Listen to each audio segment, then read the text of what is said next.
तो जब पुकार पड़ी थी तो तब एक पुकार में आ गए थे गोलू देवता, और गोलू देवता ने वहाँ पर उस मसान को साधा था।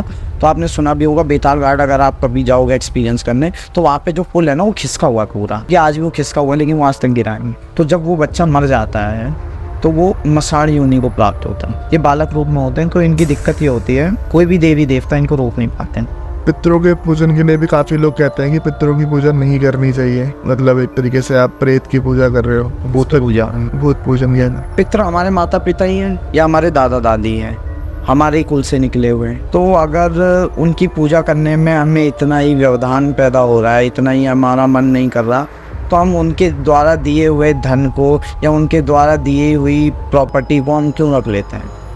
एक तरीके से वो भी तो भूत द्वारा दी गई है ना, कुछ अंश तो उसका उसमें भी होगा।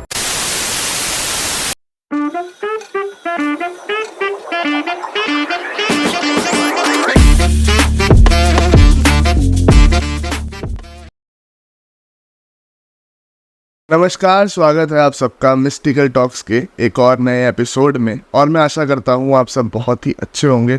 और दोस्तों, आज जो मेहमान हमारे साथ मौजूद है, सबसे पहले मैं उनका स्वागत करना चाहूँगा। रोहित कपडाल भाई, धन्यवाद। एक बार फिर से स्वागत है आपका। जी धन्यवाद। और पहले भी हम एक एपिसोड कर चुके हैं और इतना बढ़िया उस पर रिस्पॉन्स था पब्लिक का, आपको भी पता है जी कि पब्लिक ने दोबारा बुला लिया है आपको यहाँ पर। जी, कैसा लग रहा है दोबारा से आके? काफ़ी अच्छा लग रहा है। और क्या चल रहा है जीवन में सबसे पहले तो?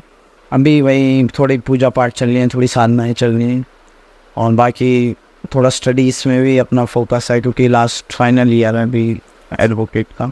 तो बस यही सब चल रहा है। आप बताइए। सब बढ़िया भाई। और मैं थोड़ा सा शुरुआत करना चाहूँगा जहाँ हमने छोड़ा था पिछले बार। जी। गोलू देवता। जी।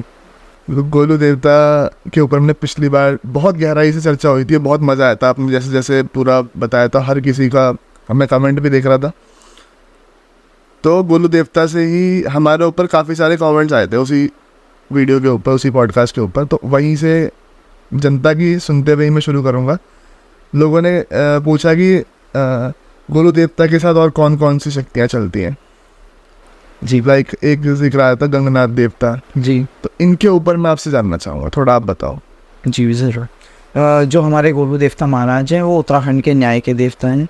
तो न्याय के देवता होने के अनुसार इन्होंने इंसानों का तो न्याय किया ही किया, लेकिन जो आज उत्तराखंड के लोक देवता हैं उनका भी इन्होंने न्याय किया था, जिसमें कि खाली गंगनाथ देवता नहीं, गंगनाथ देवता, एडी देवता, हरजू देवता, सेमजू देवता, इनके साथ काफ़ी सारी शक्तियाँ चलती हैं। तो जिसमें मैं हर किसी की एक स्टोरी बता देता हूँ, जिससे आपको क्लियर आउट हो जाए कि कैसे ये इनके साथ चलते हैं। ठीक। सबसे पहले मैं शुरुआत करना चाहूँगा, जैसा आपने बोला गंगनाथ देवता। तो जो गंगनाथ देवता है वो हमारे उत्तराखंड में जोगी के रूप में पूजे जाते हैं। उनका एक संत का रूप है। तो बोला ये जाता है कि वो डोटी नेपाल के राजा के बेटे थे। तो डोटी नेपाल से वो जब उनका जन्म हुआ तो फिर उनकी जब कुंडली देखी गई पंडित जी द्वारा, तो उन्होंने बताया कि इनके इसमें राजयोग नहीं है। अच्छा, ये राजयोग नहीं है इसके, इसमें ये जोगी बनेगा। तो ये चीज़ उनके जन्म के बाद डिसाइड हो चुकी थी। तो उनके परिवार वालों ने क्या किया था, उनको कभी घर से बाहर नहीं निकलने दिया। तो जिससे कि क्या हुआ, एक दिन कुमाऊँ की एक लड़की थी, तो वो उनके सपनों में आई। तो वो उनके सपनों में आई तो उनने बोला कि मेरे को तुमसे विवाह करना है और आपको यहाँ पर कुमाऊँ में आना पड़ेगा, और मैं आपको जोगी के रूप में ही आना पड़ेगा। तो तब उन्होंने जोगी का रूप लिया, गुरु गोरक्षनाथ जी से शिक्षा दीक्षा ली, और उनको कान के कुंडल पहनाए गए, हाथ में चिमटा पकड़ाया गया। तो यही सब फिर जब वो जाने लगे तो उनको रास्ते में एक बीच में एक मसान ने घेर लिया। अच्छा जी। तो उनको जब उत्तराखंड में मसान भी काफ़ी सारे होते हैं, तो जब मैं चाहूँगा अभी थोड़ी देर बाद हम उस पर भी बात कर। ज़रूर। तो उनको एक मसान ने घेर लिया था। तो उस समय पे ये होता था कि जो उत्तराखंड में एक प्रबल देव के रूप में जाने जाते थे वो थे गोलू देवता। तो तब उनकी जो पत्नी थी उन्होंने पुकार मारी थी गोलू देवता को, गंगनाथ देवता की। हाँ, गंगनाथ देवता की हेल्प के लिए। तो जब पुकार पड़ी थी तो तब एक पुकार में आ गए थे गोलू देवता, और गोलू देवता ने वहाँ पर उस मसान को साधा था।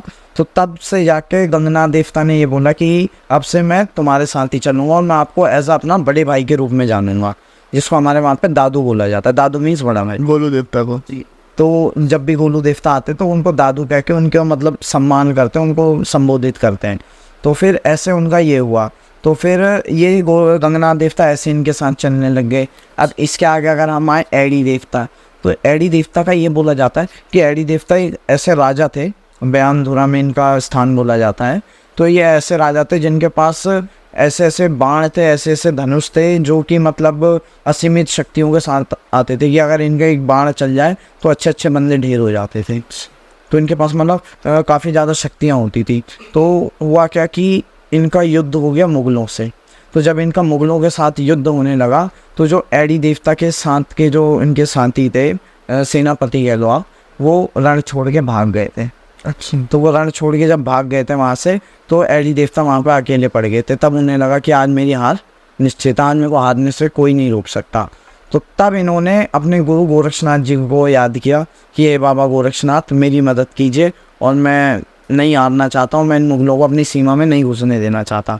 तो तब गुरु गोरक्षनाथ ने बोला, मैं अभी धोनी रमाए बैठा हुआ हूँ, तुम सीधा पुकार मारो कैलाश के भांजे, कैलाश का भांजा इन द सेंस मामू महादेव के भांजे बाला गौरिया को।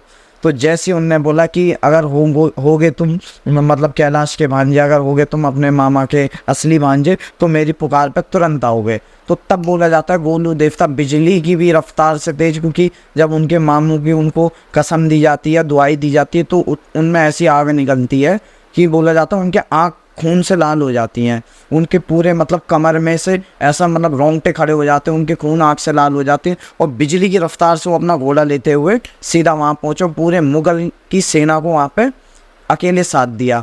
तो जिस वजह से उनका नाम एक पड़ा चमड़ खानी गोलू देवता, मतलब जो खान को भी साथ के आ जाए उसका नाम है चमड़ खान गोलू देवता। तो उनके उस रूप को इतना मतलब बड़ा बताया गया है कि वो ऐसी शक्ति हैं कि जहाँ मतलब कोई मुसलमानी शक्ति हो या किसी भी प्रकार की शक्ति हो, वो हर चीज़ को दबाने की शक्ति रखते हैं। तो उस समय से एडी देवता हो गए गोलू देवता के साथ।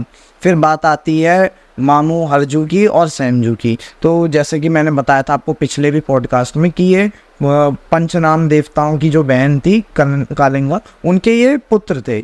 तो इनके मामू भी 5 थे, जिसमें शिवजी जी हो गए, नरसिंह देवता हो गए, हरु देवता हो गए, सैम देवता हो गए, भगवान विष्णु हुए। 5 इनके मामू थे, मतलब मामा जी।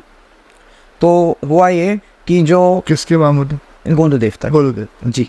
तो इसमें ये हुआ कि जो इनके मामू थे हरु देवता और सैम देवता, तो इनका ये था कि जो हमारे सैम देवता थे वो थे जोगी। तो वो ना मतलब शुरू से एंड तक ब्रह्मचारी ही रहे। लेकिन जो हरु देवता थे, हरु देवता को प्रेम हो जाता है छिपलाकोट की एक रानी थी, छिपलाकोट की एक रानी थी जहाँ पे 7 जो भाई थे ना वो राज करते थे वहाँ पे। तो ये उसके प्रेम के चक्कर में वहाँ पे जब जाते हैं तो उनको वो बंदी बना लेते हैं और कारागार में डाल देते हैं। तो जब सैम देवता काफ़ी समय तक अपने भाई से नहीं मिलते तो वो रोने लगते हैं। तो जब रोने लगते हैं तो जो सैम देवता और हरु देवता थे, ये इंद्र की जो पुतनी थी कालीनारा, ये उनके पुत्र थे। तो कालीनारा ऊपर से आती है जब, तो वो पूछते हैं कि बेटा तू क्यों रो रहा है? तो वो पूछते हैं कि मेरे को अपने भाई से मिलना है, कहाँ पे है वो? तो वो बताते हैं कि उसको वहाँ पे बंदी बना रखा है। और तो वो कहते हैं मैं जा रहा हूँ फिर उसको छुड़ाने। तो उन्होंने बोला तुम नहीं जा सकते क्योंकि वो 7 भाई हैं, वो काफ़ी मतलब शूरवीर हैं, तो फिर आप मत जाओ वरना आपको दिक्कत हो जाएगी। तो वो जिद पड़ जाते कि नहीं मेरे को अब लेके ही आना, चाहे अब जान भी चली जाए। तो उन्होंने बोला अगर इतना ही है तो तुम सीधा जाओ अभी चंपावत और वहाँ से अपने भांजे को लेके चले जाओ, कि अभी इस कलयुग में भैरव अवतारी वही है। अगर कोई इनको पकड़ वो कर सकता तो वो वही है। गोलू देवता। हाँ, तो उनको सीधा गए चंपावत में। तो बोला जाता है चंपावत में जब उन्होंने कथा सुनाई कि तुम्हारे मामा को ऐसे ऐसे बंदी बना रखा है, तो गोलू देवता ने अपनी न्याय की गद्दी छोड़ दी। बोला अब मैं इस गद्दी पर तभी बैठूंगा जब मैं वहाँ से छुड़ा के ले आऊँ।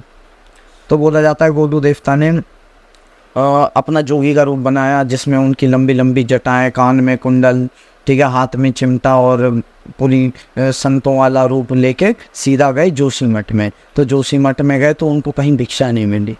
तो भिक्षा नहीं मिली तो इनके मामा क्रोधित हो गए। तो उनने जैसी बबूत का पुक्का वहाँ पे मारा तो पूरा जोशीमठ का जो मेन निचला हिस्सा कहते हैं वो पूरा तहस नहस कर दिया था। फिर जैसे ही ऊपर वाले जोशीमठ में गए तो वहाँ पे जैसे गए तो इनको मतलब काफ़ी ज़्यादा सम्मान दिया गया कि हाँ यार ये राजा के उसमें है। तो इनको काफ़ी ज़्यादा भिक्षा दी गई, इनको बोल गया। तो सामने ना एक बुढ़िया बैठी हुई थी। तो गोलू देवता उनके पास गए, बोला माता जी एक बात पूछनी है आपसे कि ये राजा का क्या चक्कर है? तो उन्होंने बोला बेटा तू मत जाइए वहाँ पे, तू बच्चा है अभी। और बोला जाता है कि ये मतलब एक जगह सासू और बहू का खेत पड़ता है और वहाँ पे ना इनकी बहन बैठी रहती है जो क्या करती है, जो भी उनके भाई के पास जाना जाता है उसको हमेशा गलत राह दिखाती है, और ऐसी राह दिखाती है जहाँ पे एक मसान बैठा रहता है जो इंसान क्या जानवर सबको खा जाता है। तो आप मत जाना, आप जहाँ भी जाओगे तो वो जिस रास्ते को बोलोगे उस रूट पर मत जाना, अलग रूट पे जाना, वहीं पे राजा का होगा। तो गोलू देवता ने अपने मामा से बोला मैं जाऊँ, आज्ञा है? तो उन्होंने बोला जाओ। तो जैसे वो गए तो उन्हें पता था क्या होगा, तो उस रानी से पूछा क्या है, तो उन्होंने बोला कि ये वाला रूट नहीं है, ये वाला है। तो जो रूट उसने बताया था गोलू देवता उसी में गए कि पहले मैं देखता हूँ ये मसाना कौन सा है। तो गोलू देवता गए तो मतलब पानी का पूरा स्रोत बना हुआ था। गोलू देवता ने अपनी घोड़ी लगाई, वो घोड़ी जैसे पानी पीने के लिए गई तो उसने क्या किया, घोड़ी को नीचे ही खींच लिया पानी के। अच्छा। तो जब गोलू देवता ने ये देखा कि ये मेरी प्राण से प्यारी घोड़ी को इसने ज़मीन में मतलब पानी के अंदर ही खींच लिया, तो तब उनसे नहीं रहा गया। उन्होंने निकाली अपनी दो धारी तलवार और सीधा कूदे पानी के अंदर, और कहा जाता है कि उसके पूरे जो बाल है ना उनको ऐसा पकड़ के पूरे उसमें घुमा के अपने मामा के आगे फेंक दिया था। लो बोला ये रहा। तो तब इनके मामा ने वैसे उसमें बोला कि यार ये तो फिर भी एक मसान ही है, चल कोई बात नहीं, अब वो सात भाई कैसे होंगे, अब ये दिक्कत लग रही है, अब हम दो से क्या हुआ। तब गोलू देवता को और गुस्सा आ गया कि अब यहाँ पे और बड़ा चैलेंज दे दिया। तो तब बोला जाता है गोलू देवता ने अपनी शक्तियों को बुलाया था, जिसमें उनकी 22 बहनें गढ़देवी, 22 भाई कलवे, 36 रोहतान, 32 पेरणी, 16 भाई एड़िया, 52 से वीर, 64 जोगनी, लकुड़िया देवता, इतनी सारी शक्तियों को जैसे गोलू देवता ने आह्वान किया तो बोला जाता है वहाँ पर पूरी हाहाकार मच गई थी। गोलू देवता ने अकेले ने पूरे उस राज्य को तहस नहस कर दिया था और बिल्ली का रूप बना के अपने मामा को कारागार से छुटा लिया था वहाँ पे। तो उस दिन से ये मामा और भांजे की जोड़ी ऐसे एक साथ चलती है।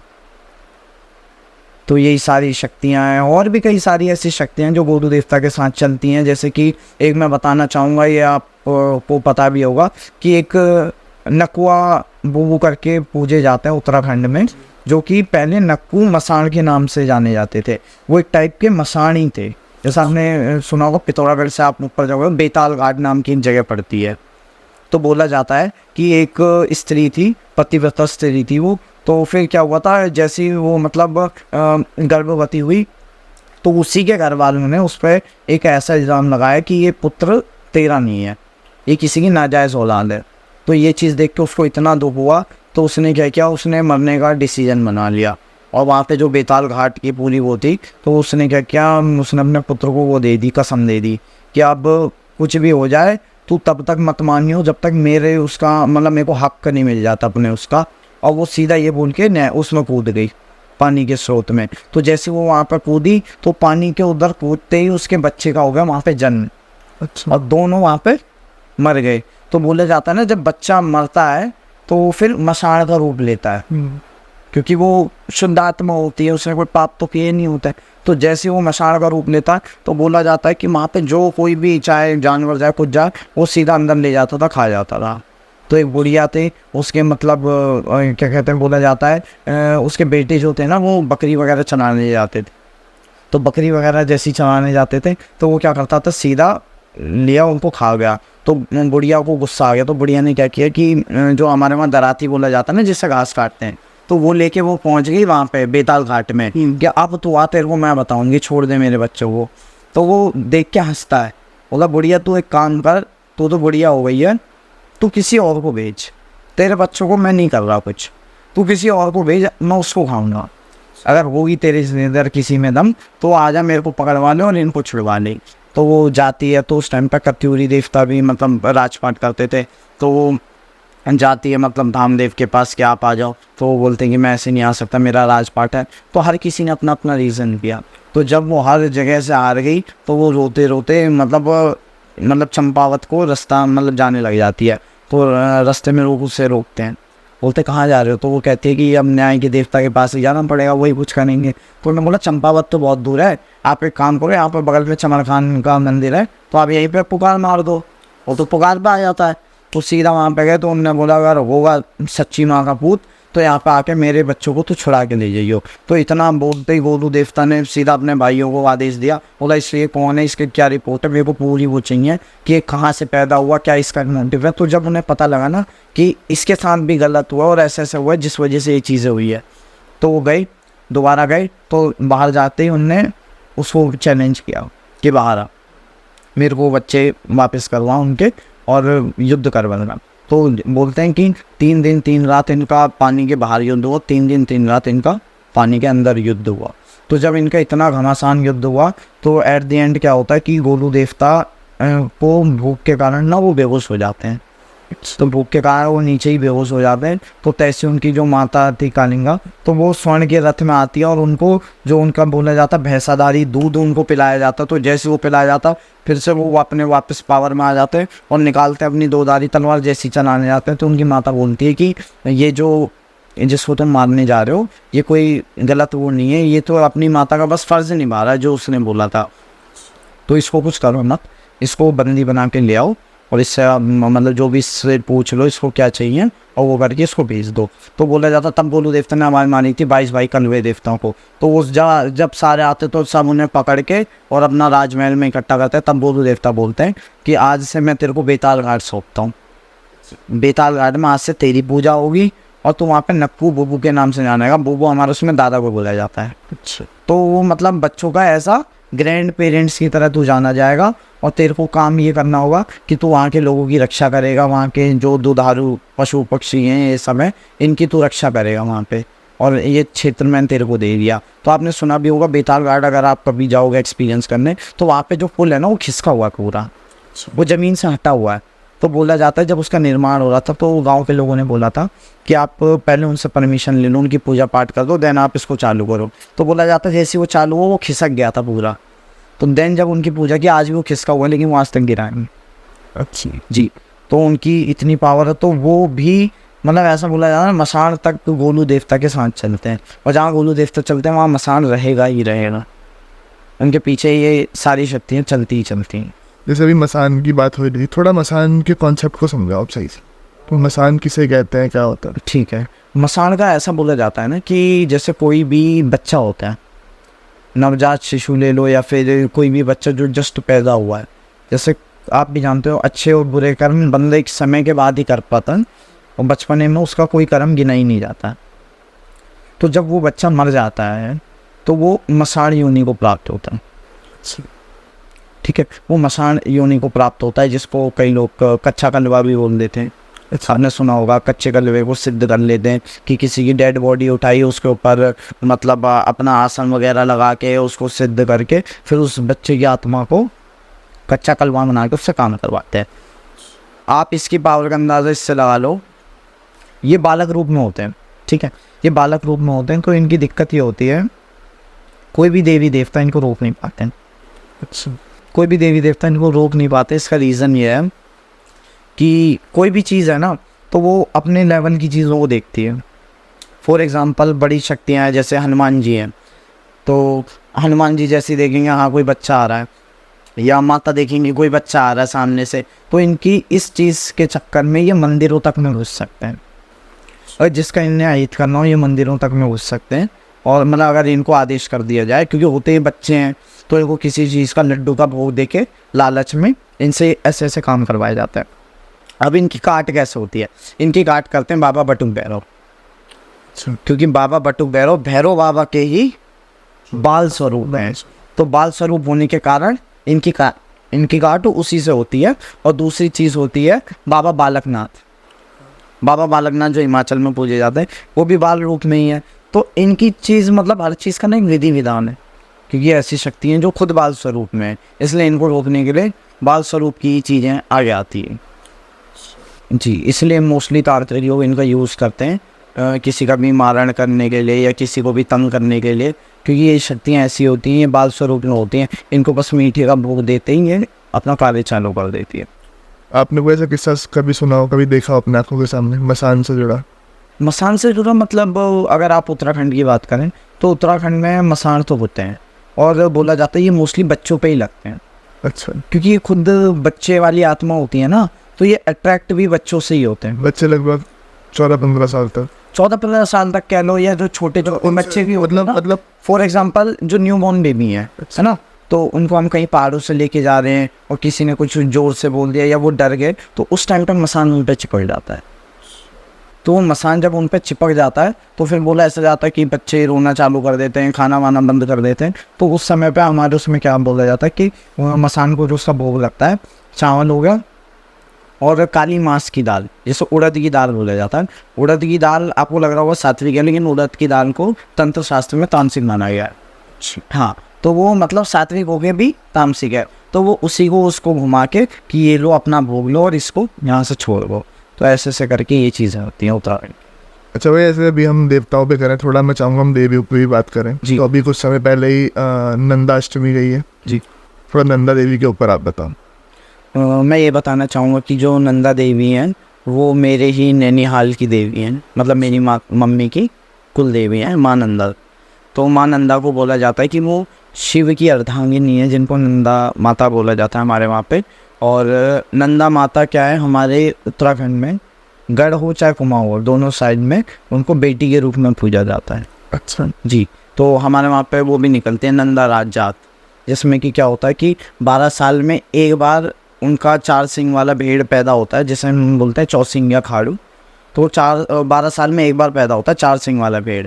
तो उसमें हम क्या करते हैं कि जब माता की जात यात्रा निकलती है, और तो फिर हम जो गांव के लोग होते हैं वो क्या करते हैं कि जो भी माता को भेंट करनी है उनने अपनी इच्छा से, चाहे सोने की कुछ ऑर्नामेंट्स हो गए या फिर कुछ भी उनको जो श्रद्धा है उनकी भेंट करनी है, तो भेड़ पे उसको लगा के आगे लेके चलते हैं। और फिर जैसे ही वो एक समय ऐसा आता है कि वो भेड़ चलते चलते फिर वो वहाँ से गायब होने लग जाता है। तो ऐसा बोला जाता है कि जहाँ से वो गायब हो जाए ना, तो वहाँ से फिर वो लोग पीछे मिल जाते हैं, और वो भेड़ फिर कहाँ जाता है क्या जाता है वो आज तक किसी को पता नहीं। हाँ, और ऐसा नहीं कि सिर्फ एक ही भेड़ जाता है, ऐसे कितने भेड़ जाते हैं पूरे गढ़ कुमाऊं से। और बोला जाता है नंद केसरी नाम की एक जगह है जहाँ पे गढ़ और कुमाऊं, गढ़वाल और कुमाऊं से दोनों साइड से राज जात आके वहाँ पे आके मिलती है, और वहाँ से फिर आगे को यात्रा कंटिन्यू होती है। तो ये मतलब बोला जाता है नौटियाल जो कुल के लोग होते हैं इनके उसमें ऐसा बोला जाता है कि जो माँ नंदा देवी हैं इनको बोला जाता है मैती जड़धारी मामा मालकोटी। जो इनका मायका है वो जड़धारी लोग इनके मायके वाले हैं, और जो इनके मामा है वो मामा मालकोटी हैं। मालकोटी खानदान के लोग, कुल के लोग इनके मामा हैं। तो बोला जाता है कि और ससुराल उनियाल खानदान के लोग इनके ससुराल में हैं। अच्छा ठीक है। तो बोला जाता है कि माता जब आई थी बालक रूप में, तो इसका मैं आपको शुरू से बताता हूँ कि क्या हुआ था, जितना मेरे को पता है देवी भागवत के अनुसार। तो उसमें ये बताया गया है कि सबसे पहले जब हमारी धरती थी ना, तो पूरा एक तरीके से पानी पानी था, उसमें जलमग्न थी वो, उसके अंदर और कुछ नहीं था। तो जलमग्न थी तो उसके अंदर से एक ज्योत निकली जिसका नाम था आदिशक्ति, माँ आदिशक्ति उसका नाम था। तो जब वो ज्योत निकली तो उसने अपनी शक्ति से, आदिशक्ति ने अपनी शक्ति से एक पुरुष का निर्माण किया जिसका नाम था ब्रह्मा। तो ब्रह्मा का जब निर्माण किया बोलते हैं, तो जो ब्रह्मदेव थे तो उनसे ये बोला गया कि आप मेरी सहायता करो सृष्टि को बनाने में, और क्या कहते हैं मेरे आप स्वयंवर बन जाओ या आप मेरे पति बन जाओ, जिससे कि हम आगे को और भी कुछ क्रिएट कर सकें हमारे जैसे। तो ब्रह्मा जी बोलते मैं तो स्वयं आपसे उत्पन्न हुआ हूँ, आप तो मेरी माँ समान हो, मैं आपकी सहायता इतनी कर दूंगा कि इसको बनाने का काम मैं चालू कर देता हूँ, लेकिन ये मेरे से नहीं हो पाएगा। तो माता उदास हो गई। माता ने फिर अपनी शक्ति से एक युवक को और प्रकट किया जिसका नाम था विष्णु। विष्णु भगवान को जैसे उन्होंने प्रकट किया तो विष्णु भगवान ने भी सेम जवाब दिया कि मैं इसके चलाने में आपकी हेल्प कर सकता हूँ, इसकी रक्षा मैं कर सकता हूँ, लेकिन मेन चीज़ है फिर लेकिन मैं आपका पुत्र समान ही हूँ, तो मैं ये भी नहीं कर सकता। तो बोला जाता फिर माता ने कुछ समय बाद एक और पुरुष का वो किया जिसका नाम था रुद्र, इसका नाम था रुद्र। तो रुद्र को जब ये चीज़ बोली गई तो रुद्र ने बोला कि देखिए मैं संहार का देवता बन सकता हूँ, लेकिन ऐसे तो आप कभी जीवन साथी आपको मिलेगा ही नहीं। तो एक काम करते हैं, मैं यहाँ से खुद का अपना मतलब जो शरीर है मैं उसका त्याग करता हूँ और आप स्वयं के शरीर का त्याग करें। तो जब हम दोनों नहीं रहेंगे तो हम वापस से जन्म लेंगे जिसमें कि हम फिर पति पत्नी बन सकते हैं। तो बोला जाता है कि शिवजी जी ने जब अपना स्वयं का संहार किया था तो सिर का महादेव, सर का मामू महादेव, धड़ का नरंका। तो मतलब बोलते हैं सिर से मामू मतलब महादेव जी की उत्पत्ति हुई और धड़ से शंभु नरंकार जो कि एक जोगी स्वरूप है उनका। तो ये दो रूपों की उत्पत्ति हुई। और माता ने जब अपना किया तो उत्तराखंड की हिमालयों में जब उनका सर और धड़ अलग अलग मिला तो एक हो गया नंदा देवी, दूसरे हुई सुनंदा देवी। तो ये दो बहनें हैं जो कि नंदा राज जात में साथ में चलती हैं, नंदा और सुनंदा। ठीक है। तो बोला जाता है कि फिर क्या हुआ था कि शिवजी जी जब जन्म हुआ उनका तो तप करने बैठ गए थे, क्योंकि जोगी रूप ले चुके थे। तो जब वो तप करते थे तो ऐसा तप करते थे कि इंद्र तक डरता था कि ये कौन तप कर रहा है। तो इंद्र समझ गया था कि ये अब सबसे ऊपर यही निकलेंगे। तो इंद्र देवता ने क्या किया वहाँ पे कि इंद्र देवता ने नारद मुनि को पकड़ा, नारद मुनि को पकड़ा और बोला आप इनकी शादी करवाने का कुछ जुगाड़ करो, नहीं तो ये तो फिर ऐसे तप में ही लगे रहेंगे। तो उन्होंने बोला चलो ठीक है। तो गए हमारे नारद मुनि जी, नारद मुनि जी जैसे शिवजी जी के पास गए तो उन्होंने बोला नारायण नारायण। तो उन्होंने बोला हाँ जी महाराज क्या भिक्षा चाहिए आपको। तो उन्होंने बोला मैं भिक्षा ऐसे मतलब जिसका विवाह ना हो उससे मैं भिक्षा नहीं लेता हूँ। तो बोला फिर, तो बोला अरे एक पहाड़ में मैणावती की पुत्री हुई, आप उनसे विवाह कर लूँ। तो बोला ठीक है जैसे आप क्या उनका। और यही चीज़ वहाँ पे गए तो उन्होंने बोला मैणावती जी भिक्षा देगी। तो वो बोलते हैं अपने पुत्री को कि जाओ दे के आओ। तो बोलते हैं नहीं मैं तो ऐसे लेता नहीं हूँ। तो उन्होंने बोला आप क्या करें। तो उन्होंने बोला इसका विवाह करता हूँ ना उनसे, कैलाशपति महादेव हैं उनसे आप इनका विवाह कर दीजिए, बहुत बढ़िया लड़के हैं मैं तो जानता। तो वो कहते हैं अच्छा चलो ठीक है इनका करवा देते हैं विवाह। तो नारद मुनि के कहने से शिवजी जी भी रेडी हुए और उनके माता मैणावती और पिता हेमंत, तो ये दोनों रेडी हो गए कि हाँ इनका विवाह करना है।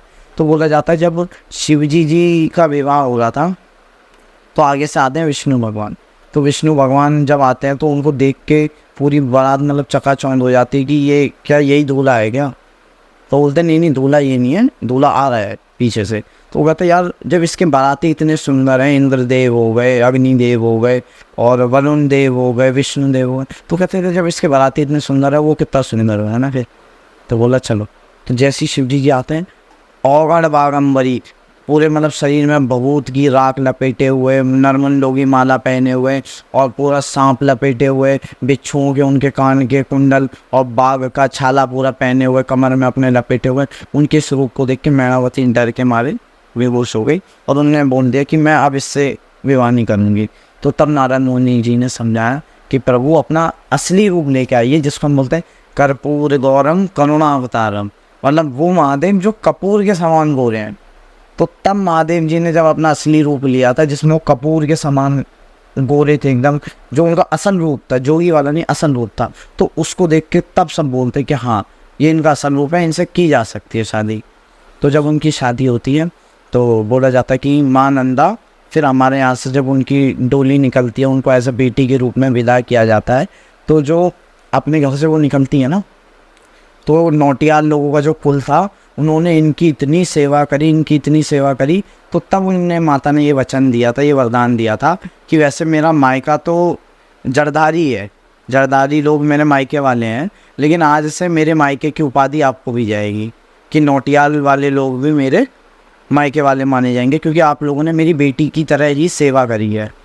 तो उस वजह से नौटियाल लोगों को भी ये बोला जाता है कि नंदा देवी उनकी ही कुल की है, तो उनकी कुल देवी वही होती है माँ नंदा। तो ये जो आपने कहानी सुनाई है देवी भागवत जी, जैसे हम जानते हैं विष्णु भागवत में एक अलग स्टोरी है, मतलब हर, मैं किसी को गलत नहीं कह रहा, लेकिन हर भागवत की एक अपनी स्टोरी है कि विष्णु से सब क्रिएट हुआ, कहीं में है कि शिवजी जी ने ही सबको क्रिएट किया। तो वैसे देवी भागवत पुराण में ये है कि जो माता है उनसे सब चीज़ निकली। तो ऐसी हर चीज़ की अपनी एक सब। ऐसे ही हमारे उत्तराखंड में धारी देवी भी बहुत प्रचलित है जी, तो थोड़ा धारी देवी के ऊपर अगर आप कुछ बता सकें, उनकी स्टोरी बता सकें। धारी देवी को 4 धामों की रक्षपाल बोला जाता है जी, बोला जाता है कि अगर 4 धाम किसी के अंडर अभी हैं तो वो माँ धारी कालिंका के हैं, और धारी माता वहाँ पे कालिंका रूप में विराजमान है, जिसमें कि उनके दिन में 3 बार में 3 रूप बदलते हैं। सुबह नवयुवक बालिका का जिसमें वो बच्ची जैसी लगती हैं, और दोपहर में उनका थोड़ा होता है मतलब जैसे एक होता है ना कि यंग टाइप की लेडी वैसी दिखती है, और रात्रि होते होते उनकी जो फेस की प्रतिमा है वो बूढ़ी औरत की तरह लगती है। तो वो दिन में 3 बार वो मूर्ति रूप बदलती है वो प्रतिमा।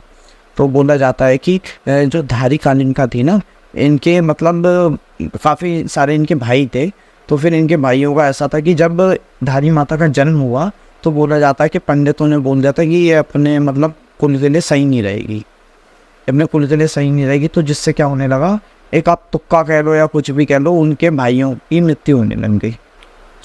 तो उन्हें लगा कि इसकी वजह से हो रही है, तो उन्होंने क्या, उनकी वजह से। हाँ, तो उनके भाइयों ने क्या प्लान बनाया कि इसका सर धड़ अलग करके नदी में फेंक दो।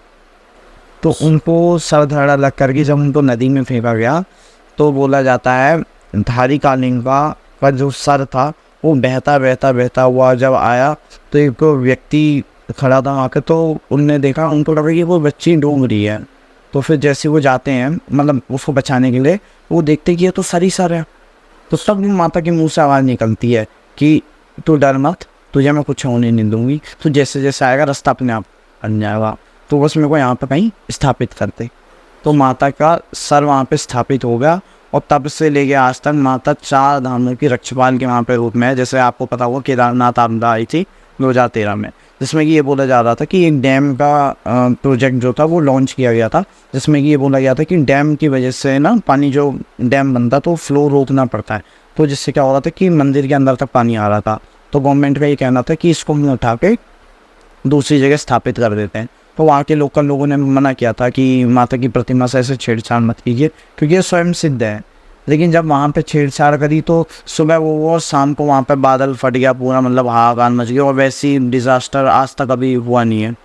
तो बोला जाता है धारी कालिंग का रूप में विराजमान है, और वो इतनी उग्र हैं कि अगर वो क्रोधित हो जाए तो वो फिर मतलब किसी को भी नहीं छोड़ती। इसलिए हमारे उत्तराखंड में उनको रक्षपाल के रूप में स्थापित किया गया है कि 4 धामों की अगर कोई रक्षा करता तो धारी कालिंग का है। अब धारी देवी को उन्होंने मंदिर को थोड़ा सा ऊपर कर, उसको अपलिफ्ट कर दिया, उसको स्थान से नहीं हटाया। पहले हटा रहे थे, हाँ, पहले हटा ही दिया था शायद से। हाँ, वो तभी तो उसका ये रेपुटेशन हुआ ना। अब ये हुआ कि उसको अपलिफ्ट करके जहाँ उनका पैतृक स्थान था वहीं पे उनको डाल दिया, जिससे कि कोई फ्यूचर में गलतियाँ ना हो। तो ऐसे कई चीज़ें हुई हैं उत्तराखंड में। जैसे आपने सुना होगा बौखनाग बाबा का हुआ था, जिसमें टनल बन रही थी। क्या हटा जी, अब उसमें टनल बन रही थी, बट सिंपली ये होता है ना कि हमारे उत्तराखंड में क्षेत्र देवताओं का बहुत महत्व है। जैसे कुल देवता होते हैं, पितृ देवता सबको पता है, कुल देवता पता है, इष्ट देवता भी पता है।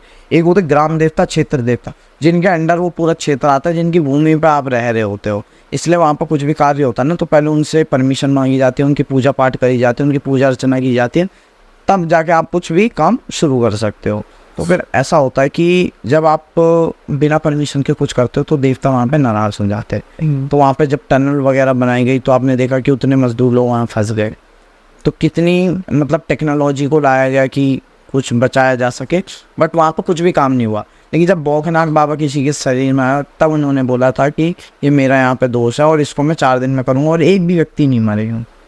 उसके कथन अनुसार जो हमारे इंडिया की नॉर्मल मशीन थी उससे ही निकल गए थे।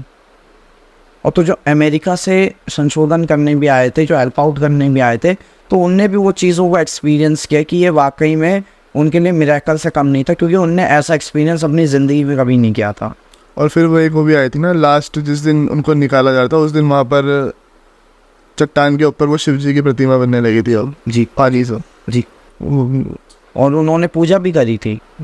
जिनको बुलाया गया था उन्होंने सबसे पहले बौखनाग बाबा की पूजा करी थी, देन उन्होंने अपना प्रोसेस स्टार्ट किया था। अभी मैं यमुनोत्री गंगोत्री होके आया हूँ जस्ट 10 दिन पहले जी। तो यमुनोत्री से जब गंगोत्री को जाते हैं तब वो टनल आती है, तो हम वो देख के आए थे। और बाहर बाबा बौखनाग का जो उन्होंने मंदिर बना रखा है वो भी देख। जी, तो वही ये तो मतलब देवभूमि जो बोला जाता है वो ऐसे ही नहीं बोला जाता।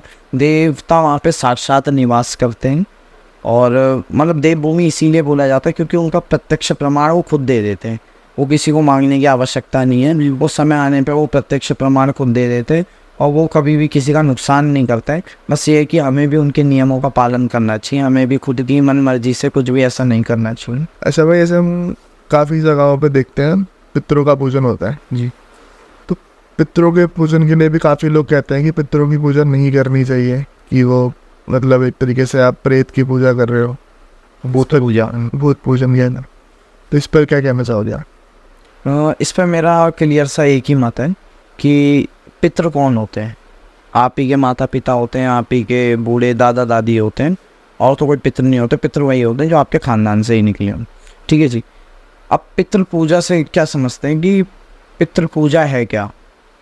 आप उनका मंदिर बना के उनको देव रूप में वैसे पूज रहे हो, दूसरी चीज़ ये है कि जैसे आपका पितृपक्ष की जो भी आई तो आपने उनके नाम का खाना निकाला, तो अगर आप ऐसी कुछ चीज़ें कर रहे हो कि उनके नाम का खाना निकालना, उनके नाम का भोग देना, उनके नाम का श्राद्ध करना, तो ये सब चीज़ों को वैलिड बताया गया शास्त्र में, और ये हर कोई करता है। राम जी ने भी किया था, राम जी ने भी किया था, तो इसको भूत पूजा तो हम मानेंगे नहीं। भूत पूजा ये तब काउंट हो सकती है जब आप उनका प्रॉपर मंदिर बना के उनको भगवानों की तरह पूजो, जैसे कि आप देवताओं को पूजते हो। ऐसा आप देवताओं को पूजते हो कि डेली धूप बत्ती उनके आगे कर रहे हो, और क्या कहते हैं, एक तरीके से उनको डेली रूटीन में लेके आना। एक होता है कि उनका एक प्रॉपर समय होता है, पितरों का भी एक समय होता है जिस समय पर सिर्फ पितृ पूजा लेते हैं। ऐसा बोला जाता है कि जब नारायण भगवान शैया पे चले जाते हैं, सो जाते हैं, तो कुछ समय महादेव जी संभालते हैं जब उनके सावन के महीने आते हैं, कुछ समय गणेश भगवान संभालते हैं जब उनके गणेश चतुर्थी आते हैं, कुछ समय अब ये जो आने वाला ये पितरों का समय आने वाला है, तो इस समय पर पूरी आपके पितृ रक्षा करते हैं। इस समय पे जो भी आपके इर्द गिर्द चीज़ें होती हैं जैसी भी रहती हैं, तो इसमें पितर आपकी रक्षा करते हैं, और इसी समय पे पितरों को भोग दिया जाता है। तो उसका भी एक क्रम है। और बाकी जो लोग इसका भी विरोध करते हैं कि हम भोग भी क्यों दें, पितर वो मर चुके हैं, भूत हैं वगैरह जो भी है, तो एक मेरा सिंपल सा क्वेश्चन है, इफ़ अगर आप लोग एग्री करें तो पितर हमारे माता पिता ही हैं या हमारे दादा दादी हैं, हमारे ही कुल से निकले हुए हैं। तो अगर उनकी पूजा करने में हमें इतना ही व्यवधान पैदा हो रहा है, इतना ही हमारा मन नहीं कर रहा, तो हम उनके द्वारा दिए हुए धन को या उनके द्वारा दी हुई प्रॉपर्टी को हम क्यों रख लेते हैं? एक तरीके से वो भी तो भूत द्वारा दी गई है ना, कुछ अंश तो उसका उसमें भी होगा। तो हम ये क्यों समझते हैं कि आर्थिक चीज़ों पे जैसी बात आती है तो हमारा मत बदल जाता है, लेकिन जैसी उनके लिए कुछ करने की बात आती है तो हमारा मत बदल जाता है। और ये सिर्फ पितरों तक ही सीमित नहीं है। मैंने ऐसा आपको मैं कितने ऐसे दिखा दूंगा। एक बहुत ही फेमस गुरु जी हैं इस्कॉन के, तो उन्होंने ये बोला अपने एक वीडियो के अंदर कि कुल देवता कौन है? They all are the managers of gods. मतलब उनका ये कहना था कि ये सब मैनेजर हैं गॉड्स के, तो आप सीधा उसको मानो या आपकी ज़िंदगी में कुछ नहीं कर सकते। तो आप मेरे को एक बात बताइए, मैं उनसे डायरेक्ट मेरा क्वेश्चन है कि इफ़ अगर आप अपने कुल देवता की ही पूजा ना करो तो क्या आपको लगता है कि आप उसको पा सकते हो? क्योंकि जितना मैंने पढ़ा है, जो कुल देवता होते हैं वही घर के पहले देव होते हैं, वही आपको वहाँ तक पहुँचाते हैं। अब अगर आपने उन्हीं की पूजा बंद कर दी तो आप वहाँ तक कैसे पहुँच सकते हो? ये तो वही बात होगी कि आप एक को मानने को तैयार हो लेकिन दूसरे को मानने को तैयार नहीं हो। पॉजिटिव बंदा हर चीज़ में पॉजिटिविटी ढूंढेगा। जब हमारा सनातन धर्म ऐसा है कि हम पत्थर में भगवान ढूंढ सकते हैं, हम हवा में भगवान ढूंढ सकते हैं, हम मिट्टी में भगवान ढूंढ सकते हैं, हम पेड़ पौधों में भगवान ढूंढ सकते हैं, तो अब ये बताइए कि जब उसी भगवान की बात आती है, जो भगवान हमें साक्षात दिख रहा है, हमारा कुल देवता जो हमारी हर वक्त सुनता है, हम उसको हटा के जब हम सीधा बोलें कि नहीं हम तो परब्रह्म की वो करेंगे, आप परब्रह्म तक पहुँचोगे कैसे? अगर आप पे कहीं जाना है, आपको वहाँ पे सीढ़ी ही प्रोवाइड न की जाए तो आप 3rd फ्लोर तक पहुँचोगे कैसे? तो वो सीढ़ी ही होते हैं कुल देवता पितृ देवता। तो जितना हम इनके लिए करेंगे, जितना हम इनको पूजा पाठ करेंगे, जितना ही हमसे प्रसन्न रहेंगे, तो उतना ही हम भगवान के करीब होते चले जाएंगे। इसका अर्थ कदापि ये नहीं है कि आप पितरों को भोग दे रहे हो तो आप पितृ योनि में जाओगे। क्या ऐसे में मैं थोड़ा सा एक टॉपिक और ऐड करना चाहूँगा कि कुछ कथावाचकों की हम सुनते हैं तो वो जो राम जी को मानने वाले हैं वो राम जी को श्रेष्ठ बताने में लगे हैं, जो कृष्ण जी को मानने वाले हैं वो कृष्ण जी को श्रेष्ठ बताने में लगे। पर इसका फ़ायदा क्या है? मेरा ये मानना है कि ऐसा एक नहीं है, बहुत सारे हैं। हाँ, मेरा ये मानना है कि जैसे मेरे इष्ट हैं, अगर भैरव बाबा हैं या फिर मेरे इष्ट भोले बाबा हैं, तो मेरा इष्ट अच्छा है, मेरा इष्ट सबसे पावरफुल है, मेरा इष्ट सबसे बड़ा है। लेकिन अगर मैंने वहाँ पे ये निंदा कर दी कि मेरे इष्ट ने तुम्हारे इष्ट को इतने बार हराया है या ये किया या ऐसा किया, तो उस समय ये समझ लेना आपका इष्ट भी नाराज़ हो गया आपसे। क्योंकि परब्रह्म वो एक ही है, उसके रूप अनेक हैं, उसने लीला करने के लिए अलग अलग रूप लिए हैं, क्योंकि उस रूप से वो काम नहीं हो सकता। जैसे हम देखते हैं ना, अगर आप रामायण पढ़ो तो शिव जी राम जी को आराध्य मानते हैं, राम जी शिव जी को अपना। हाँ, और यहीं पे लोग इस चीज़ में लड़ते हैं कि विष्णु ही परब्रह्म है, और लोग इस तरफ लड़ रहे हैं कि शिव जी ही परब्रह्म है। परब्रह्म कोई भी हो, उससे हमें मतलब नहीं है। हमारा मतलब क्या है? हमारे इष्ट मान ले परब्रह्म है। अगर आप हनुमान जी को मानते हो तो आपके लिए हनुमान जी से बड़ा कोई भी नहीं है, चाहे वो कोई भी आ जाए, ठीक है। और आपने जिस दिन ये सोच लिया कि हनुमान जी ही मेरे सब कुछ हैं, लेकिन बाकियों को आप सम्मान देते हो, आप किसी दूसरे के मंदिर में जाते हो वहाँ पे भी आपका सेवा भाव पूरा है, लेकिन बात जब आते हैं हनुमान जी की तो आपके रोंगटे अलग खड़े हो जाते हैं, आपका ये रहता है कि हाँ मेरे प्रभु यही हैं। तो वही हनुमान जी आपका हाथ पकड़ के ऊपर लेके जाएंगे जहाँ पर आपको जाना है। लेकिन अगर आप ये सोचोगे, क्योंकि लोगों में ना आजकल कंपटीशन की बड़ी भावना है, और सीरियल्स में ज़्यादातर चीज़ें चल चुकी हैं कि विष्णु जी इनसे लड़ रहे हैं तो सुदर्शन चक्र को यहाँ पे मोड़ दिया, ये कर दिया, वो कर दिया। ये सब सुनी सुनाई बातें हैं। ये चीज़ें ना मतलब एक तड़का देने वाली चीज़ें हैं कि इतने नहीं है जी, मतलब ये आप ये समझ लो कि एक मसाला देने वाली चीज़ है कि लोगों को कैसे आपस में लड़ाया जाए। अब शिव जी का एक अपना होता है, विष्णु जी का अपना होता है, हर किसी के अपने कार्य हैं। विष्णु जी का काम ही है प्रोटेक्ट करने का, और शिव जी का काम है संहार करने का। तो जो संहार का देवता है वो तो एंड में आएगा, वो तो खुद अपना मतलब भस्म रमाए हुए अपना आलती पालती मार के बैठे हुए हैं वो अपने कैलाश में, ठीक है जी। और आप उनके लिए यहाँ लड़ रहे हो कि वो बड़े हैं या ये छोटे हैं। तो ये चीज़ें जो भी ये धर्मगुरु ऐसी बातें करता है, हालांकि सबको पता है कौन इन चीज़ों को प्रमोट करता है जी, कि कौन। अब ऐसे बोलना डायरेक्ट अच्छा भी नहीं लगेगा, क्योंकि कई ऐसे बंदे हैं जिनको आप डेली सुनते होंगे और वो क्लियर बोलते हैं कि ये ही हैं, आपके लिए होंगे। फॉर एग्ज़ाम्पल, अगर आप हनुमान जी को मानते तो वो आपके लिए नंबर 1 पोजीशन पे होंगे, लेकिन अगर मैं किसी को मानता हूँ तो वो मेरे लिए होंगे। घूम फिर के सार क्या है, पर ब्रह्म है, उसके अलग अलग रूप हैं। आप इस रूप को बड़ा मानते हो, मैं इस रूप को बड़ा मानता हूँ, लेकिन मैं सम्मान सबका करता हूँ। तो वो भगवान मेरे को भी उतना प्रेम करेगा, आपको भी उतना प्रेम करेगा। लेकिन जिस दिन मैंने उसी के 2 रूपों में लड़ाई करवा दी, या मैंने सोच लिया ये रूप बड़ा है या ये रूप छोटा है, तो वहाँ पे ये समझ लेना आप वहाँ पे एज अ भक्त, एज अ साधक आप फेल हो चुके हो। क्योंकि मेरा ये मानना है, आप कितने भी शक्तिशाली हो जाओ, कितने भी कुछ हो जाओ, आपने हमारे धर्मों में अगर देखा हो, रावण से बड़ा शक्तिशाली कोई नहीं था। तंत्र मंत्र यंत्र हर चीज़ उसकी मुट्ठी में रहते थे। राम जी के पास ऐसा कुछ नहीं था। राम जी के पास नॉर्मली धनुष बाण और देव इंद्र द्वारा दिया हुआ रथ वगैरह, ये सारी चीज़ें थी। तो अब ये बताइए, फिर भी राम जी जीत गए, क्योंकि उनके अंदर एक विनम्रता थी। उन्हें पता था यार ये चीज़ें रख के कुछ नहीं होगा, क्योंकि वो बंदा मद में चूर है, उसको लग रहा है मेरे आगे सारे कीड़े मकोड़े हैं। लेकिन रियलिटी ये है कि वो उस चीज़ के पीछे नहीं देख पा रहा कि यहाँ पर खड़ा कौन है।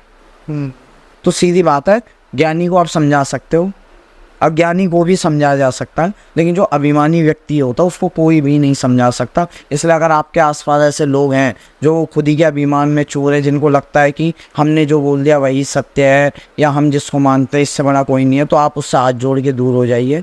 किसी के इष्ट को गाली ना दें, किसी के देव को गाली ना दें, क्योंकि समय का नहीं पता, ये धरती ना गोल है। तो यहाँ से चालू होगा तो वो वहीं पे ख़त्म होगा। तो क्या पता वही जिसको आप गाली दे रहे हो, एक दिन आप उसी के मंदिर में रो रो के गिड़गिड़ा रहे हो और कुछ मांग रहे हो और आपको मिले ना। तो इसीलिए हर देवता का अपना एक पद है, हर एक देवता का अपना एक स्थान है। आप हनुमान जी की लीला देखो, तो अगर मैं आपको हनुमान जी की लीला बताऊँगा तो आप सुनोगे तो आपको सच में लगेगा कि उनसे बड़ा सर्वश्रेष्ठ कोई नहीं है। राम जी तक एक वक्त के लिए हनुमान जी के बिना नहीं जीत पाते। जिसने सूर्य को ले लिया अपने मुख में, सूर्य को मुख में ले लिया, जिससे मतलब जब वो चलते थे तो बोला जाता है रावण तक प्रशंसा करता था कि बाकी जो हो, लेकिन ये जो वानर है इसमें कुछ बात है, क्योंकि इसको देखते ही लगता है कि हाँ कोई प्रतिभाशाली है बंदा, जिसमें विनम्रता भी है, लेकिन गुस्सा हो जाए तो ये छोड़ता भी नहीं है किसी को। तो यही सारी चीज़ें हैं। इस बात का जिक्र उसमें आता है जब अंगद जाता है ना रावण को समझाने, तो वो यही कहता, तो वो वैसे तो पूरी सेना का मजाक बनाता है, पर वो ये कहता है कि हाँ एक जो लंका जला के गया था वो है, वो था बस। क्यों? क्योंकि उसे मालूम है। अब जो होता है ना, बेशक वो अभिमानी था, लेकिन उसमें इतना ज्ञान तो था कि अगर कोई टक्कर का बंदा मिल जाए तो उसको सम्मान ही देना चाहिए। तो जो भी लोग ऐसे लड़ाई करते हैं इन चीज़ों में कि हमारा देवता तुमसे ज़्यादा स्ट्रॉन्ग है, या हमारे भगवान तुमसे ज़्यादा स्ट्रॉन्ग है, या ये परब्रह्म है या वो परब्रह्म है, मैं आपको रियलिटी बता दूं, जितने भी इन टॉपिकों पर लड़ाई कर रहे हैं ना, इनने आज तक भगवान की एक झलक तक नहीं पाई होगी। ये वो बंदे हैं जो खाली लड़ रहे हैं, लेकिन जो असल संत हैं जो जंगलों में विचरण कर रहे हैं, कोई शक्ति का उपासक है, कोई शैव उपासक है, कोई वैष्णव है, ठीक है, कोई शैव परंपरा को मानता है, कोई वैष्णव परंपरा को, कोई शाक्त परंपरा को, और कोई गोरक्षनाथ जी की परंपरा को मानता है। अब वो बंदे कभी उनमें बैर नहीं रहता, वो जब भी मिलते हैं एक दूसरे के चरण ही छूते हैं। क्यों? क्योंकि उन्हें पता है इसमें भी हमारा प्रभु है और इसमें भी है। तो ये चीज़ें मैं वही कहूँगा, ये मतभेद उन्हीं में होता है जिनके दिमाग खाली होते हैं। इसलिए अधजल गगरी छलकत जाए, ऐसे लोगों को सुनना बंद कीजिए, ऐसे लोगों की बातें सुनना ज़्यादा अवॉइड कीजिए। और अगर आपके आसपास भी ऐसे लोग हैं तो उनसे जल्द से जल्द दूरी बनाइए, क्योंकि ये आपकी व्यक्ति में व्यवधान पैदा करते हैं। अगर आप कुछ अच्छा करने भी वाले होंगे तो ऐसे लोगों की संगत से आप उन चीज़ों से और पीछे हो जाएंगे, क्योंकि ये चीज़ें ऑरा नेगेटिव करती हैं। अगर आप 10 बंदों के बीच में बैठे हो और अगर आपकी बातें पॉजिटिव हैं तो आपका ऑरा जो आवा मंडल क्रिएट होता है वो पॉजिटिव ही रहता है, तो आपको नेगेटिविटी वैसे ही टच नहीं कर पाएगी। जो बंदे बोलते हैं तंत्र हो गया, मंत्र हो गया, ये सब चीज़ें हम पे कर दी गई, आप उनसे कभी पूछे कि ये हुई कैसे हैं, क्योंकि उनके घर में कोई ना कोई एक ऐसा होगा जिनने या तो कुल देवता की पूजा छोड़ी होगी या तो उनके बच्चे में से कोई पूजा नहीं करता होगा। ऐसी लोगों को ये चीज़ें लगती हैं, क्योंकि भगवान ने ऑलरेडी हमारे लिए हमारे कुल देवता को डिसाइड करके भेजा है हमारे जन्म से पहले। तो जब हम उनकी पूजा करते हैं तो वो तो हमारे पीढ़ी दर पीढ़ी को देखते हुए आ रहे हैं, तो वो हमारी रक्षा के लिए खुद खड़े हो जाते हैं। तो इसीलिए जो भी ये बोलते हैं कि कुल देवता या ये सब आपके मैनेजर्स हैं, तो सीधी बात है उनको अभी भगवान को पाने में और समय लगेगा। हम ये नहीं कह रहे कि हम पा चुके हैं, लेकिन सीधी बात है भेद आ गया तो बस ख़त्म है वहाँ पे कहानी। बाकी मैं थोड़ा सा चाहूँगा, हम थोड़ा सा साधना के ऊपर अब बात करना चाहूँगा आपसे। जी। हम देखते हैं आजकल साधना के ऊपर सोशल मीडिया पर बहुत चर्चा हो रही है, बहुत डिस्कशन चल रहा है और हलवा बना हुआ है, सच थोड़ा हलवा बना हुआ है साधना करना। तो इस पे आप बताओ, साधना के ऊपर थोड़ा सा बिना गुरु के साधना करनी सिखाई जा रही है ऑनलाइन, तो कर सकते हैं नहीं कर सकते हैं? साधना का मैं पहले क्लियर कर दूं, मैं खुद साधक हूँ, मैं करता हूँ साधना। अगर किसी को लग रहा हो कि ये क्या बता रहा है हम तो कर चुके हैं, तो मैं करता हूँ साधना। पहला पॉइंट ये है बिना गुरु के कोई भी साधना नहीं होती। फिर यहाँ से दूसरा क्वेश्चन नहीं निकलता है कि शिव जी से बड़ा कोई गुरु नहीं, हमने शिव जी को गुरु मान लिया, चलिए वेल एंड गुड। लेकिन मैं एक क्वेश्चन यहाँ पर पुट ऑन करता हूँ, शिव जी को गुरु बनाने की विधि कौन सी है? ये किसी ने नहीं बताई, सब ने यही बताया शिवलिंग के आगे खड़े हो, एक लोटा जल दो, एक माला ओम नमः शिवाय का जाप करो, उनको बोल दो मैं आज से आपका शिष्य, आप मेरे गुरु। इतना सरल नहीं है। दूसरा पॉइंट यहाँ पे ये आता है, चलिए आपने गुरु भी बना लिया, आपको दे दी किसी ने विधि, आपने गुरु भी बना लिया, मंत्र भी मिल गया आपको कहीं से, गूगल वगैरह से या किसी ने भी आपको दे दिया, आपको मंत्र भी मिल गया। आपको पता है मंत्रों का भी कीलन हो रखा है कलयुग में। शिव जी ने स्वयं ही कीलन कर रखा है मंत्रों का। और कीलन करने का कारण आप जानते क्या है? कीलन करने का कारण ये जानते हैं कि आपको भी पता, जैसे कलयुग में नेगेटिव माइंड वाले बंदे बहुत ज़्यादा आ गए, कि जैसे कोई आगे बढ़ रहा है तो उसको ये नहीं है कि मैं खुद आगे कैसे बढ़ूँ, उसको ये है कि कोई एक ऐसा मंत्र मिल जाए जिससे कि मैं इसको बर्बाद कर सकूँ, कि जैसे कोई भी ऐसा मंत्र मिल जाए जिसको मैं पढ़ूँ और ये क्रिया करूँ और वो बर्बाद हो जाए। तो इसलिए महादेव ने क्या किया है कि इसका उत्कीलन सिर्फ किसको दे रखा? गुरु को। फॉर एग्ज़ाम्पल अगर उत्कीलित करके, जैसे मेरे गुरुजी ने उस मंत्र का जाप किया हुआ है, उनके 20 साल 25 साल लग गए उस मंत्र का जाप करो, मतलब वो अनलॉक है। उत्कीलन मतलब अनलॉक है और कीलन मतलब लॉक्ड है। तो वो पहले से अगर अनलॉक रहेगा तो मेरे को तो कुछ दिक्कत नहीं है, मेरे को बस उसका जाप करना है, अपनी ऊर्जा बढ़नी है, बस हो गया मेरा काम। लेकिन अब बंदे क्या करते हैं, जैसे कोई भी मंत्र लिया, अब वो कीलित है और उसका जाप कर रहे हैं, उसका कुछ फल मिल नहीं रहा, अब वो यहाँ फंसे रह गए, एक वो उसके बबल के अंदर फंस गए कि मैं मंत्र का जाप भी कर रहा हूँ, हर चीज़ हो रही है, लेकिन या मेरे को असर क्यों नहीं हो रहा, मेरे को दर्शन क्यों नहीं हो रहे। अब वो होगा कैसे? क्योंकि आपने प्रॉपर प्रोसेस जाना ही नहीं। और वो प्रोसेस कौन बताता है? गुरु बताता है। वो चीज़ गुरु बताती है। ऑनलाइन भी है ऐसे कुछ बंदे जो बता देते हैं, बट वही है ना, कोयले की खान में से हीरा ढूंढना बहुत मुश्किल होता है। इसीलिए बोला जाता है आपका कोई गुरु होता है ना, तो वो आपको कई चीज़ें देता है।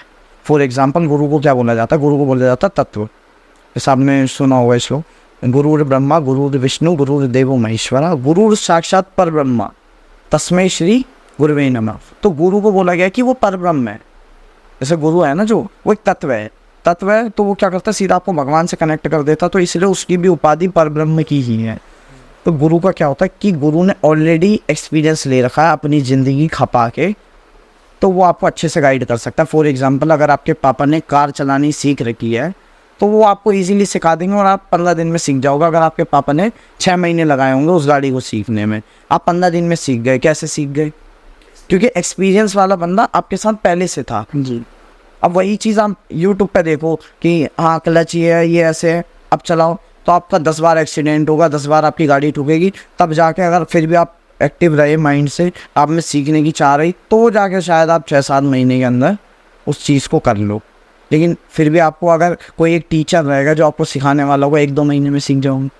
जो साथ में रहे आप। जी, तो मैं यही कह रहा हूँ, मैं इसके खिलाफ भी नहीं हूँ। फॉर एग्ज़ाम्पल आपको ये है कि मेरे को कोई अच्छा गुरु नहीं मिल रहा, ठीक है, आपको ये है कि कोई अच्छा गुरु नहीं मिला, कलयुग में सब स्वार्थी हैं और हमसे पैसों की मांग की जाती है, जो कि सत्य है, ये होता है।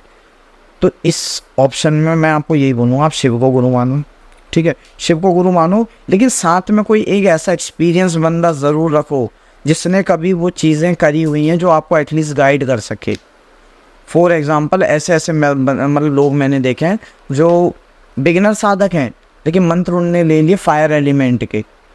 जैसे हर मंत्र की एक ऊर्जा होती है, जो शिव जी का मंत्र है ओम नमः शिवाय, वो वाटर एलिमेंट का मंत्र है।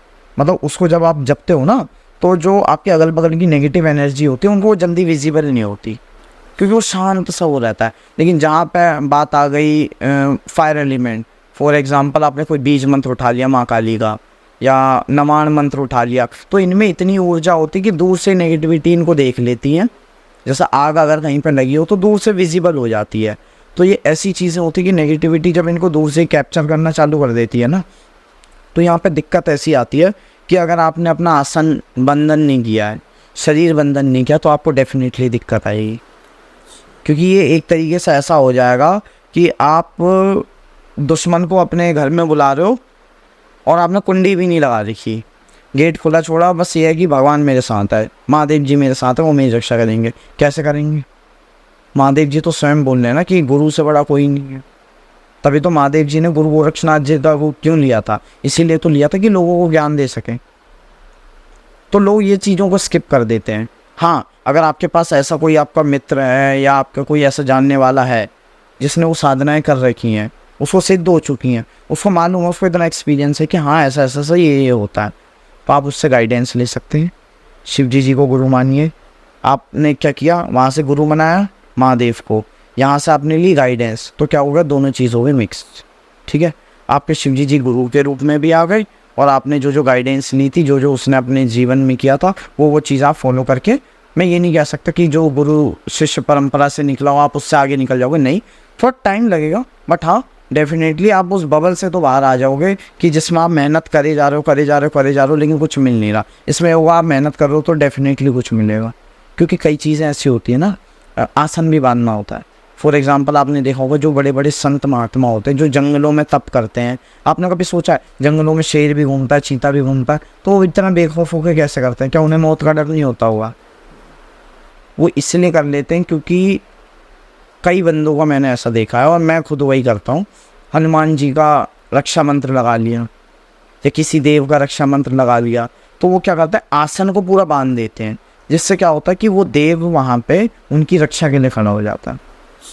इसीलिए जो आप मंत्र करने जा रहे हो किसी भी प्रकार का, उससे पहले वो आसन सिद्ध करने के मंत्र सीखिए। पहले वो आसन सिद्ध करने का, आसन को बांधने का, शरीर को बांधने का, उन सबको मंत्र को सीखे, तब जाके आप ये सोच सकते हैं कि हाँ अब मैं इस मंत्र को चूज़ करता हूँ, अब मैं इसको करूँगा। फॉर एग्जांपल जब भी कोई साधक साधना में बैठता है, जैसे मैं बैठता हूँ, सबसे पहले होता है पवित्रीकरण मंत्र।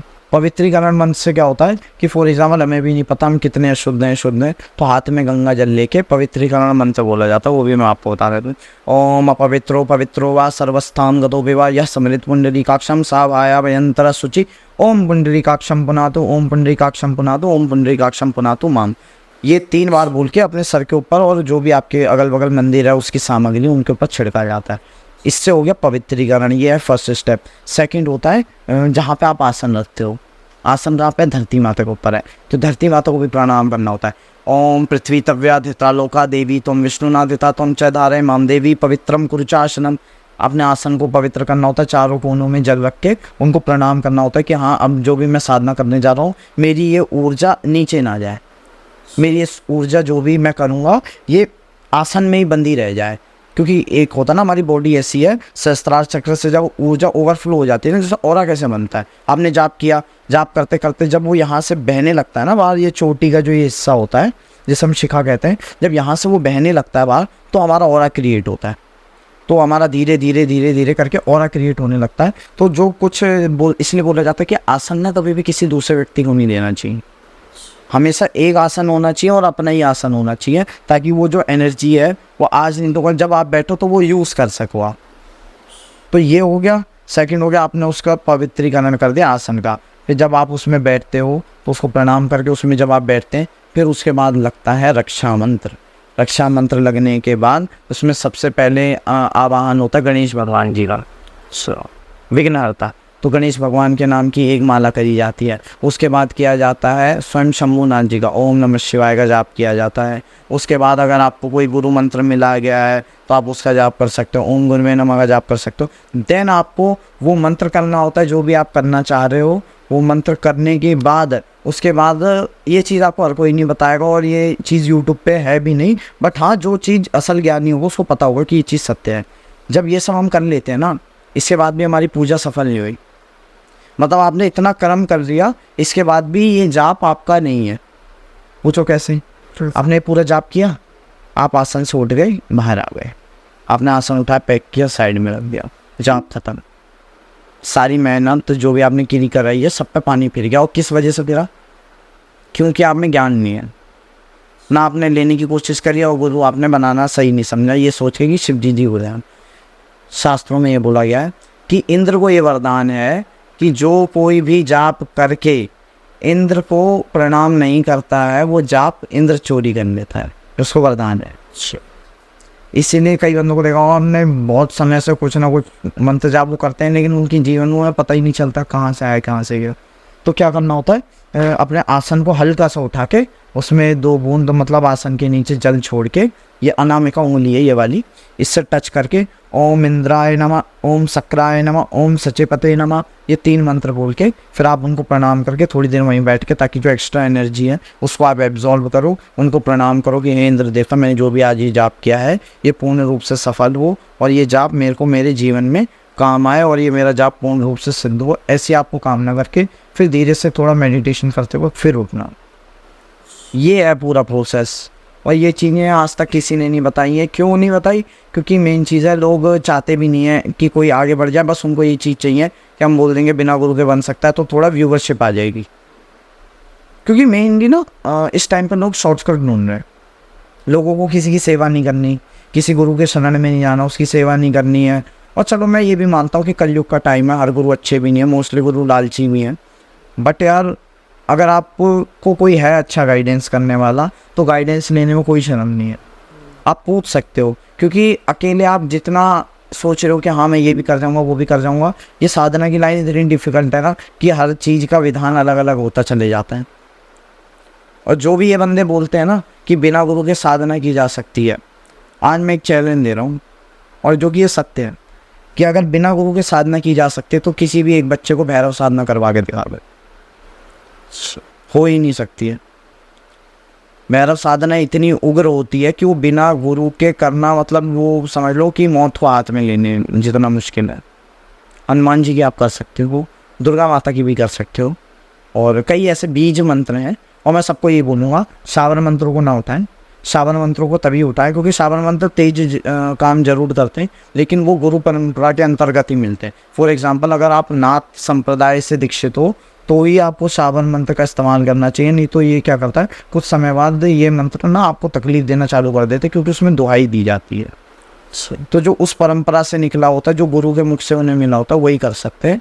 इसलिए मैं सबको गाइड करूँगा आप सब लोग मेनली बीज मंत्र का इस्तेमाल करिए। जैसे भैरव बाबा का बीज मंत्र बताना अभी शायद ठीक नहीं होगा, दुर्गा माता का बता देता हूँ। दुम, दुर्गा माता का बीज मंत्र है दुम। जैसे एक पूरा मंत्र है ओम दुम दुर्गाय नमः, तो ये दुर्गा माता का होगा बीज मंत्र। इसको आप कर सकते हो। इसको जब आप करोगे, इस पे जब आप मतलब वर्क करोगे ना, इसको काफ़ी टाइम तक करोगे, या फिर मैं सबसे बढ़िया बोलता हूँ आप संकल्प लीजिए। जैसे आपने देखा होगा पहले समय में ऋषि मुनि अगर संकल्प लेके किसी को बोल देते थे कि जा तेरा ये नहीं होगा, तो वो चीज़ वहीं पर रुक जाती थी, चाहे उसके कर्म कितने अच्छे हों। तो संकल्प में मतलब बहुत शक्ति होती है। तो संकल्प लेने की शक्ति मतलब मैं आपको बता देता हूँ कैसे करना होता है। अपनी एक उंगली यूँ रखी, एक ऐसे रखी, यहाँ पे बीच में गड्ढा जैसा बनना चाहिए। इसमें आपने डाला थोड़ा सा गंगा जल, उसमें अक्षत मतलब चावल और 1 रुपये का सिक्का, वो डाल के आपको अपना नाम बोलना है कि मेरा नाम ये, मेरे कुल का नाम ये, मेरा गोत्र ये, मैं इस स्थान का रहने वाले का यहाँ का निवासी हूँ और आज से मैं ये साधना इतने दिन के लिए शुरू करने जा रहा हूँ जिसमें मैं प्रतिदिन इतनी मालाएं करूँगा जितनी आपकी श्रद्धा है, जितनी आपकी कैपेसिटी है। तो वो बोल के जब आप जल छोड़ते हो ना नीचे धरती में, तो जैसे वो जल छूटता है तो वो आपका हो गया संकल्प। लेकिन एक बात याद रखना, अगर आपने 21 दिन बोला है जितनी माला बोनी, वो संकल्प फिर नहीं टूटना चाहिए। अब वो संकल्प टूटा तो फिर उसका नेगेटिव इफेक्ट भी पड़ता है। इसलिए बोला जाता है संकल्प आप तभी लो, पहले प्रैक्टिस कर लो आप अच्छे से कि हाँ मेरे से ये मंत्र सेट हुआ है नहीं हुआ है, मैं इसकी कितनी माला कर पाऊँगा, या मेरी दिनचर्या कैसी है कि मैं उसको समय दे भी पाऊँगा या नहीं। जब अगर आपको समझ में आ जाए कि मैं इसकी 5 माला भी डेली कर सकता, तो ही आप संकल्प लें, तो ही उतने दिन का संकल्प लें, तब जाके वो फलित होता है। और संकल्प के हिसाब से ही फिर आपको कृपा मिलती है। जैसे जिसका जितना मुश्किल संकल्प होगा, जैसे किसी ने बोल दिया मैं 41 दिन तक करूँगा और डेली 100 माला करूँगा, तो ये होता है। अब इसके बाद की भी कई चीज़ें होती हैं, लोगों को लगता है इतने में कहानी खत्म हो गई, ऐसा भी नहीं है। फॉर एग्जांपल आपने माला भी कर ली, इंद्र देवता को भी प्रणाम कर लिया, हर चीज़ हो गई। आपने बोला था 21 दिन तक करूँगा, 21 दिन तक भी कर लिया, अभी भी आपको फल नहीं मिलेगा। अच्छा, अभी भी इसका एक प्रोसेस ये रह जाता है कि फिर आपको हवन करना पड़ता है। जिन देवताओं की आपने 21 दिन तक पूजा करी है उसको भोग देना पड़ता है। अपने कुल देवता को भोग देना होता है, अपने पितृ देवता को, ग्राम देवता को, क्षेत्र देवता को। क्यों? क्योंकि ग्राम देवता हो गए, क्षेत्र देवता हो गए, कुल देवता हो गए, यही सब एंट्री देते हैं दूसरी शक्तियों को आपके घर में अंदर आने की। अगर इनको आप भोग नहीं दोगे, इनसे प्रार्थना नहीं करोगे, तो दूसरी शक्ति नहीं आ सकती, बेशक वो कितनी भी पावरफुल हो। क्योंकि आपके कुल की ना जो चाबी होती है इन्हीं हाथ में सौंपी गई होती है। तो वो आपको मतलब अग्नि प्रज्वलित करनी पड़ती है। और जितना आपके मंत्र जाप रहेंगे ना, फॉर एग्जांपल आपका 1 लाख मंत्र जाप रहे हैं, आपने टोटल 1 लाख मंत्रों का जाप किया पूरे 21 दिन में, तो 1 लाख मंत्र का जाप किया या 1.25 लाख का किया, तो उसका दशांश मतलब उसका 10th पार्ट, दशांश हवन वो करना है। फिर मतलब इसमें भी होता है तर्पण, मार्जन, कई चीज़ें होती हैं। मतलब 10वां पार्ट उसका है, फिर जो संख्या आई फिर उसका 10वां पार्ट, फिर जो संख्या आई उसका 10वां पार्ट। तो ऐसा करके 3 10th पार्ट को मिला के उसका हवन सामग्री के साथ यज्ञ किया जाता है, उनको भोग दिया जाता है। फिर उनसे प्रार्थना की जाती है कि ये प्रभु इनका भी आपने किया है, दुर्गा माता आप मेरे घर पे आइए, मेरे को अपनी कृपा दीजिए। तो ऐसे करके फिर वो सिद्धियाँ मिलती हैं। अब आप एक बात बताइए, बिना गुरु के ये चीज़ें आपको कहाँ से पता लगेंगी? सही बात। बिना गुरु के आपको रक्षा मंत्र भी कहाँ से पता चलेगा? और अगर रक्षा मंत्र पता भी चल गया तो पहले रक्षा मंत्र की सिद्धि करनी पड़ेगी, आसन बांधने के मंत्र की सिद्धि करनी पड़ेगी। तो हर चीज़ का एक बेसिक होता है। अगर आपको बेसिक क्लियर नहीं है तो आप ये समझ लो आप बिना उसके हाथ पैर मार रहे हो खाली, और फिर जब तक आप सोचोगे कि हाँ यार बहुत टाइम वेस्ट होगा। तो रोहित भाई, सबसे पहले तो बहुत बहुत धन्यवाद, आपने आज अपना समय दिया जी। और ये बातें करके बहुत ज़्यादा मज़ा आया दोबारा से। अब लोगों को तो पता नहीं है कि 1 घंटे का एपिसोड उन्होंने देखा है, पर हम तो 2 घंटे पहले कर चुके हैं और 1 घंटा अभी है, जी। तो 3 घंटे का पॉडकास्ट हो चुका है हमारा। बाकी भाई मेरे को भी काफ़ी अच्छा लगा कि ऐसी इन्फॉर्मेशन पब्लिक तक जा रही है, और मैं हर किसी को यही कहूँगा ये इन्फॉर्मेशन एकदम ट्रू है। इफ़ अगर किसी को चेकआउट करना हो तो कोई अगर अच्छा साधन हो तो उससे आप कंफर्म कर लेना, तो उनको पता चल जाएगा कि रियलिटी में साधना ऐसे ही की जाती हैं। साधना कोई ऐसे नहीं की जाती कि कोई सर में मंत्र उठाया और कभी भी चालू होगा और उसका असर नहीं लगेगा, ऐसा कभी नहीं होता। उसके पूरे विधि विधान को जान लें, फिर बाकी आपके जीवन, आपकी इच्छा आपको कैसे करना हो। तो बाकी मेरा सबसे यही है कि थोड़ा इन चीज़ों से आराम से किसी से गाइडेंस लेके ही करें, ऐसे बिना किसी के भी कहने पे, बिना गुरु के या बिना किसी की गाइडेंस के इन चीज़ों को ना छेड़ें। क्योंकि ये चीज़ें दिखने में बहुत सुंदर होती हैं, दिखने में बहुत सरल लगती हैं, लेकिन अंदर जाते जाते ये चीज़ें बहुत मुश्किल होने लग जाती हैं। साधना में अगर एक नियम भंग हुआ या एक आपसे गलती हुई तो उसके दुष्प्रभाव भी पड़ते हैं, जो कि आपको हर कोई नहीं बताता। बाकी धन्यवाद भाई अपना समय देने के लिए, और बाकी फिर कभी मुलाकात होगी कुछ नए देवी देवताओं के ऊपर, कुछ नई चीज़ों के ऊपर। बिल्कुल। तो आपका भी धन्यवाद भाई, आपने समय निकाला हमारे लिए दोबारा से, और मैं आशा करता हूँ आप लोगों को ये एपिसोड अच्छा लगा होगा। अच्छा लगा है जुड़ जाइए चैनल के साथ में, ऐसे ही बहुत सारी पर्सनालिटीज़ आती रहेगी और हम उनसे अलग अलग नए नए विषयों पर चर्चा करते रहेंगे और नई नई बातें जानते रहेंगे। मैं मिलूंगा आपसे अगले एपिसोड में, तब तक के लिए जय हिंद, वंदे मातरम, जय श्री राम।